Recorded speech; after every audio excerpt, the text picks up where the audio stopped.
நம்ம உடம்பே சில சமயம் நமக்கு அந்நியமா தெரிய ஆரம்பிக்கும் இல்லையா? அதுல ரொம்ப பொதுவான ஆனா மனசுக்குள்ள ஒரு பெரிய உறுத்தலை ஏற்படுத்துற ஒரு விஷயம்தான் கை நடுக்கம். ஒரு டீ கோப்பை எடுக்கும்போது கை லேசா நடுங்கிற அந்த ஒரு நொடி நம்ம மனசுக்குள்ள 1000 கேள்விகளை எழுப்பும். நாம இன்னைக்கு அந்த அமைதியான நடுக்கத்துக்கு பின்னாடி இருக்கிற காரணங்கள் என்ன, நம்ம சமையலறையில இருக்கிற ஒரு சின்ன விதை எப்படி ஒரு பெரிய ஆதரவா இருக்க முடியும்னு ரொம்ப விரிவா பார்க்க போறோம். இந்த கேள்வி பார்க்கறதுக்கு ரொம்ப சிம்பிளா தெரியலாம், ஆனா இதோட தாக்கம் ரொம்ப ஆழமானது. கொஞ்சம் யோசிச்சு பாருங்க. நீங்க நண்பர்களோட பேசிட்டு இருக்கீங்க, சூடா ஒரு காஃபி வருது, அதை எடுக்கும்போது கை லேசா நடுங்குது. அப்போ உங்க கவனம் முழுக்க அந்த நடுக்கத்தின் மேல தான் இருக்கும். சுத்தி இருக்கிறவங்க இதை கவனிப்பாங்களோன்னு ஒரு சின்ன பதட்டம் வரும். ஒருவேளை நீங்க இதை அனுபவிச்சிருக்கலாம், இல்லனா உங்க வீட்ல பெரியவங்க இதை சந்திக்கிறத பார்த்திருக்கலாம். இது வெறும் காஃபி கோப்பையோட நிக்காது. ஒரு முக்கியமான டாக்குமெண்ட்ல கையெழுத்து போடும்போது அந்த கடைசி எழுத்துல கை லேசா தடுமாறும். அந்த சின்ன தடுமாற்றம் நம்மளோட தன்னம்பிக்கையில ஒரு பெரிய கீறலை உண்டாக்கிடும். இங்க தான் இந்த பிரச்சனை ஆரம்பிக்குது. இந்த நடுக்கம் பல ரூபங்கள்ல வரலாம். ஒரு பாட்டி தான் பேரனுக்கு ஆசையா மிட்டாய் கொடுக்கும்போது கை நடுங்கலாம். ஒரு தையல் கலைஞர் ஊசியில நூல் கோர்க்க முயற்சி செய்யும்போது விரல்கள் ஒத்துழைக்காம போகலாம். நம்ம ஸ்மார்ட் போன்ல டைப் பண்ணும்போது எழுத்துக்கள் தப்பா விழலாம். ஆரம்பத்துல ஓகே சரியா தூங்கல போல, இல்லனா ரொம்ப வேலை செஞ்சிட்டோம்னு நாமளே நமக்கு சமாதானம் சொல்லிக்கலாம். ஆனா இந்த சின்ன சின்ன நடுக்கங்கள் தொடர்ந்து வரும்போது நம்ம மனசுக்குள்ள ஒரு பெரிய கேள்வி எழும். இது ஒரு எச்சரிக்கை மணியா? இதுதான் இங்க இருக்கிற முக்கியமான கேள்வி. நம்ம சமூகத்துல வயசானா இதெல்லாம் சகஜம்னு ஒரு கருத்து இருக்கு. ஆனா எங்க நாம இந்த சகஜம்ங்கிற கோட்டை கிழிக்கணும்? எல்லா நடுக்கமும் வயோதிகத்தோட அறிகுறி கிடையாது. சில நேரங்கள்ல நம்ம உடம்புக்குள்ள நடக்கிற ஒரு முக்கியமான சமநிலை இன்மையோட வெளிப்பாடு அது. சொல்லப்போனா நம்ம உடம்பு நம்ம கிட்ட பேச முயற்சி பண்ணுது. உள்ள ஏதோ சரியில்லை, கொஞ்சம் கவனின்னு அது சிக்னல் கொடுக்குது. அந்த சிக்னலை நாம அலட்சியம் பண்ணலாமா, இல்ல அதுக்கு காது கொடுக்கணுமா? இந்த கேள்விக்கான பதில தேடுறது நம்ம ஆரோக்கியத்தோட அடுத்த கட்டத்தை தீர்மானிக்கும். சரி, நம்ம உடம்பு ஏன் இந்த நடுக்கம்ங்கிற சிக்னலை கொடுக்குது? இதோட அறிவியலுக்குள்ள கொஞ்சம் ஆழமா போவோம் வாங்க. இத ஒரு மர்ம கதை மாதிரி பாருங்க. நடுக்கங்கிறது அந்த கதையோட கிளைமேக்ஸ். ஆனா அதுக்கு முன்னாடி நடந்த சம்பவங்கள், அதாவது காரணங்கள் தான் ரொம்ப முக்கியம். அதை நாம புரிஞ்சுக்கிட்டாதான் இந்த மர்மத்தை தீர்க்க முடியும். முதல்ல இந்த நடுக்கம்னா என்னன்னு தெளிவா புரிஞ்சுக்கலாம். இது நம்ம கட்டுப்பாட்டுல இல்லாம தசைகள் தானா சுருங்கி விரிகிற ஒரு ரிதமிக் இயக்கம். இது ரெண்டு விஷயத்தோட ஒப்பிடலாம். ஒன்னு, ஒரு எலக்ட்ரிக் பல்பு விட்டு விட்டு எரியறது மாதிரி. பல்பும் நல்லா தான் இருக்கு, ஆனா வர்ற கரண்ட்ல ஒரு கோளாறு. அதே மாதிரி நம்ம தசைகள் நல்லா இருந்தாலும் அதுக்கு சிக்னல் கொடுக்கிற நரம்புகள்லேருந்து வர்ற கரண்ட்ல ஒரு பிரச்சனை. இன்னொன்னு, ஒரு கார் இன்ஜின். பெட்ரோல் சப்ளை சீரா இல்லாதப்போ இன்ஜின் எப்படி ஒரு மாதிரி அதிர்வுகளோட ஓடுமோ, அதே மாதிரி நம்ம நரம்பு மண்டலத்திலேருந்து தசைகளுக்கு வர சிக்னல்கள்ல தடை ஏற்படும் போது இந்த நடுக்கம் வருது. ஆக மொத்தம் இது ஒரு தகவல் தொடர்பு பிரச்சனை. இப்ப இதுல இருக்கிற ஒவ்வொரு காரணத்தையும் கொஞ்சம் ஆழமா பார்க்கலாம். முதல்ல நரம்பு மண்டல சோர்வு. நம்ம ஸ்மார்ட் போன் பேட்டரி மாதிரி தான் நம்ம நரம்பு மண்டலமும். நாள் முழுக்க அதிகமா உபயோகிச்சா அதோட சக்தி குறையும். தொடர்ந்து மன அழுத்தத்தோட வேலை செய்யறது, சரியான ஓய்வு இல்லாதது, இதெல்லாம் நம்ம நரம்பு மண்டலத்தை சோர்வடைய வைக்கும். அந்த சோர்வு நடுக்கமா வெளிப்படும். 2வது, வைட்டமின் குறைபாடுகள். இது ரொம்ப ரொம்ப முக்கியமான பாயிண்ட். குறிப்பா வைட்டமின் B12. இது நரம்புகளை சுத்தி இருக்கிற மைலின்கிற பாதுகாப்பு உரையை உருவாக்குது. அது குறையும்போது நரம்புகளோட சிக்னல்கள் பாதிக்கப்படும். அதே மாதிரி மெக்னீசியம். இது நரம்பு மண்டலத்தோட பிரேக் மாதிரி. மெக்னீசியம் குறைஞ்சா நரம்புகள் தேவையில்லாம தூண்டப்பட்டு நடுக்கம் அதிகமாகும். அடுத்தது, மூளைக்கு குறைவான ரத்த ஓட்டம். நம்ம மூளையோட சில பகுதிகள் தான் உடல் இயக்கத்தை கட்டுப்படுத்துது. அந்த பகுதிகளுக்கு ரத்த ஓட்டம் குறையும் போது அதோட செயல்பாடு பாதிக்கப்பட்டு நடுக்கம் வரலாம். 4வது, மன அழுத்தம்.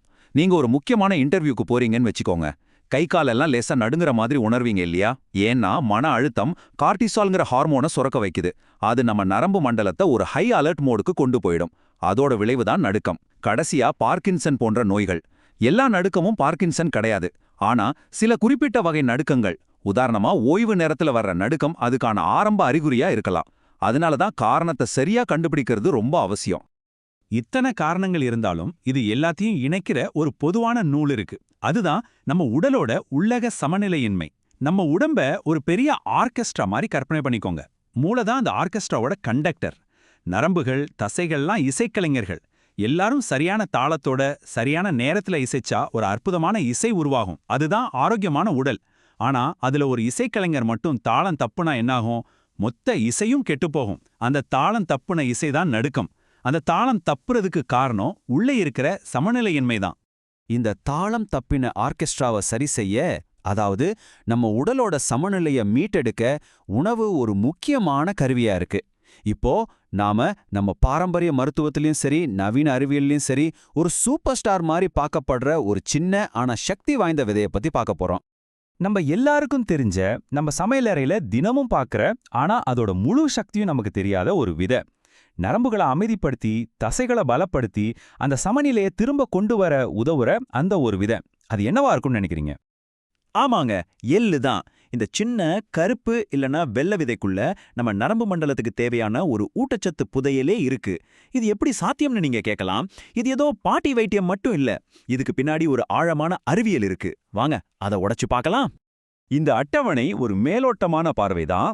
இதுக்குள்ள இருக்கிற ஒவ்வொரு விஷயமும் எப்படி வேலை செய்யுதுன்னு பார்ப்போம். முதல்ல மெக்னீசியம். இத இயற்கையின் அமைதி மாத்திரைன்னு கூட சொல்லலாம். இது நம்ம நரம்பு செல்களுக்கு ஒரு கேட் கீப்பர் மாதிரி. தேவையில்லாம நரம்புகள் தூண்டப்படாம பாத்துக்கும். அடுத்து கால்சியம். தசை சுருங்கணும்னா கால்சியம் வேணும். ஆனா அது மட்டுமே இருந்தா தசைகள் இறுக்கமாயிடும்.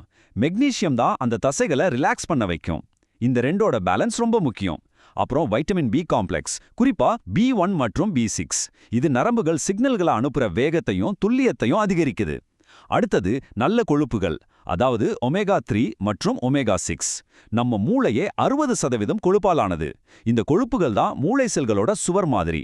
அது உறுதியா இருந்தாதான் தகவல் பரிமாற்றம் சரியா நடக்கும். கடைசியா ஆன்டி ஆக்சிடென்ட்டுகள். லிக்னன்ஸ்னு எள்ளுல இருக்கிற ஒரு வகை ஆன்டி ஆக்சிடென்ட் நரம்பு செல்களை சேதத்திலிருந்து பாதுகாக்குதுன்னு ஆய்வுகள் சொல்லுது. பாத்தீங்களா, இது ஒரு முழுமையான சப்போர்ட் பேக்கேஜ் மாதிரி. இந்த மெக்னீசியத்தோட பங்கை இன்னும் கொஞ்சம் ஆழமா பார்க்கலாம். நம்ம மன அழுத்தமா இருக்கும்போது நம்ம நரம்பு மண்டலம் ஒரு ஆக்சிலரேட்டரை மிதிக்கிற மாதிரி வேகம் அதிகமாயிட்டே போகும். இதனால நடுக்கம் இன்னும் மோசமாகும். மெக்னீசியம் அந்த இடத்துல ஒரு பிரேக் மாதிரி செயல்பட்டு அந்த வேகத்தை கட்டுப்படுத்துது. நரம்பு செல்களுக்குள்ள கால்சியம் தேவையில்லாம போறதை தடுத்து ஒரு அமைதியான நிலையை உருவாக்குது. இதனால தான் மன அழுத்தம் சம்பந்தப்பட்ட நடுக்கங்களுக்கு மெக்னீசியம் ரொம்ப உதவியா இருக்கு. சரி, எள்ளோட நன்மைகளை பத்தி தெரிஞ்சுக்கிட்டோம். உடனே 1 கிலோ எள்ளை வாங்கி சாப்பிட ஆரம்பிச்சிடலாமா? இல்ல, இங்க தான் அறிவும் கட்டுப்பாடும் தேவைப்படுது. வெறும் தகவலா இல்லாம இதை எப்படி ஒரு பாதுகாப்பான சமநிலையான செயல் திட்டமா மாத்துறதுன்னு பார்க்கலாம். இதுல ஒரு முக்கியமான உளவியல் அம்சமும் இருக்கு. முதல்ல நம்ம உடைக்க வேண்டியது இந்த உளவியல் சுழற்சியை. ஒரு சின்ன உதாரணம் சொல்றேன். 60 வயதான ரவி ஒரு ஆசிரியர். ஒரு நாள் போர்டுல எழுதும்போது அவரோட கை நடுங்கிறத கவனிக்கிறார். உடனே மனசுல ஒரு பயம் வருது. ஐயோ, இது ஏதோ பெரிய நோயா இருக்குமோ? அடுத்த நாள் கிளாஸ் எடுக்கும்போது மாணவர்கள் முன்னாடி கை நடுங்கிடுமோங்கிற பயத்தோடயே போறார். அந்த பயம் அவரோட மன அழுத்தத்தை அதிகரிக்குது. விளைவு கை இன்னும் அதிகமா நடுங்குது. இப்போ அவருக்கு போர்டுல எழுதுறதுக்கே பயம். இது ஒரு முடிவே இல்லாத விஷச்சக்கரம். நடுக்கம் பயத்தை உருவாக்குது, பயம் நடுக்கத்தை அதிகரிக்குது. இந்த சுழற்சியை புரிஞ்சுகிட்டு அதை உடைக்கிறது தான் முதல் படி. இங்க நாம ஒரு முக்கியமான தப்ப செய்யவே கூடாது. எள் ஒரு ஆதரவு உணவு, மருந்து கிடையாது. இந்த ரெண்டுக்கும் பெரிய வித்தியாசம் இருக்கு.